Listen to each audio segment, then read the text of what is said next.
दीदी की डायरी प्रश्न उत्तर करेंगे और साथ साथ इस पाठ का सारांश के रूप में अध्ययन भी करेंगे। तो दीदी की डायरी पाठ जो कि एक नए गद्य रूप डायरी से बच्चों को परिचित कराने के लिए इसे दीदी की डायरी लेखन के साथ अप्रत्यक्ष रूप से मानवीय सरोकारों और जीवन की विविध अनुभवों का साक्षात्कार कराती है। पाठ इस प्रकार प्रारंभ होता है। संजू वर्ग 8 में पढ़ने वाली एक छोटी सी लड़की है, लेकिन बड़ी सियानी है। हंसमुख स्वभाव, चुटकुले सुनकर तो खूब हंसती है। उसे किताब पढ़ने का बड़ा ही शौक है, इसीलिए उसे जन्मदिन पर या वर्ग में अच्छे नंबर पाने पर उपहार में उसे पुस्तक ही मिलते हैं। एक दिन संजू गांधी साहित्य सत्य के प्रयोग पढ़ी जो गांधी जी की डायरी में लिखा था। संजू ने सोचा वह भी डायरी लिखेगी। संजू के माता पिता ने भी हौसला बढ़ाया। एक दिन डायरी लाकर संजू को दिया गया। अब संजू डायरी लेखन कैसे आरंभ करे या प्रारंभ करे। फिर याद आया डायरी तो दीदी भी लिखती है। संजू ने डायरी लिखने की बात दीदी से बताई।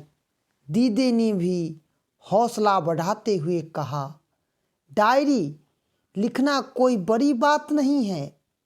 रात में बैठकर दिन भर की घटनाओं का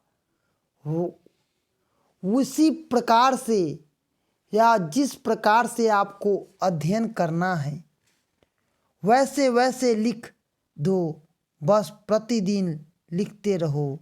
संजू ने दीदी से अपनी डायरी पढ़ने की मांग की। संजू ने दीदी की डायरी का जो भी पृष्ठ पढ़ा वह तिथि के अनुकूल एकदम क्रमबद्ध और सिलसिलेवार ढंग से अंकित था।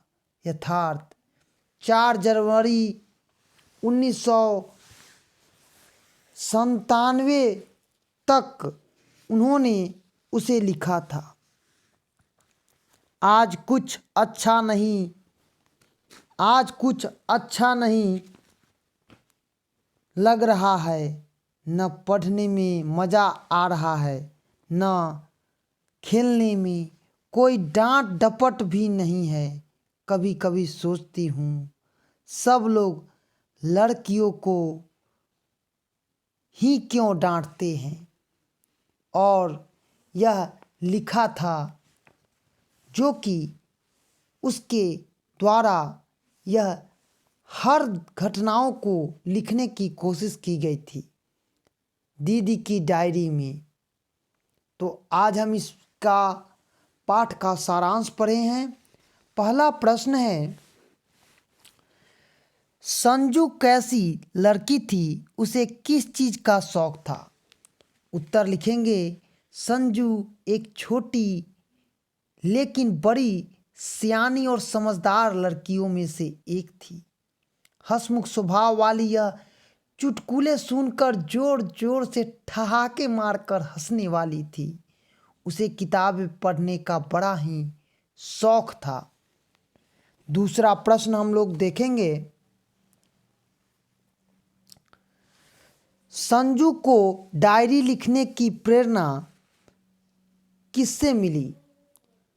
उत्तर लिखेंगे, प्रस्तुत पाठ हमारे हिंदी पाठ्य पुस्तक किसले से लिया गया है। पाठ का नाम दीदी की डायरी से। संजू को डायरी लिखने की प्रेरणा गांधी जी की डायरी पढ़ने से मिली थी। तीसरा प्रश्न है, सत्य के प्रयोग पुस्तक के रचयिता कौन हैं?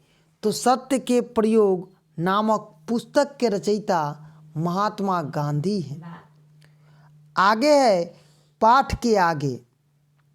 पहला प्रश्न है, व्यक्ति को प्रत्येक दिन डायरी लिखनी चाहिए, इस कथन से आप सहमत हैं या असहमत हैं? तर्क दीजिए। उत्तर लिखेंगे, व्यक्ति को प्रत्येक दिन डायरी लिखनी चाहिए। इस कथन से हम पूर्णतः सहमत भी हैं, क्योंकि डायरी लिखने से सारी बातें और घटनाएं बार बार पढ़कर हम डायरी में कुछ भी भुलाया नहीं जा सकता है। दूसरा प्रश्न है, आज आपके विद्यालय में सांस्कृतिक समारोह आयोजित होने वाला है। आपको इस समारोह में भाग लेना है। घर से आप जैसे ही विद्यालय के लिए निकलते हैं, वैसे ही बिल्ली ने रास्ता काट दिया। अब आप क्या करेंगे और क्यों? उत्तर लिखेंगे, ऐसी अवस्था में हम विद्यालय अवश्य जाएंगे, क्योंकि यदि हम विद्यालय नहीं जाएं तो हमारा अभिनय छूट जाएगा। कोई भी किसी भी पात्र का अभिनय कार्यक्रम का एक अंग है, अतः कार्यक्रम में त्रुटि न पहुँचे या विलंब न हो, इस कारण हम जरूर बिल्ली के रास्ते काटने से हमें कोई प्रभावित नहीं कर सकता है।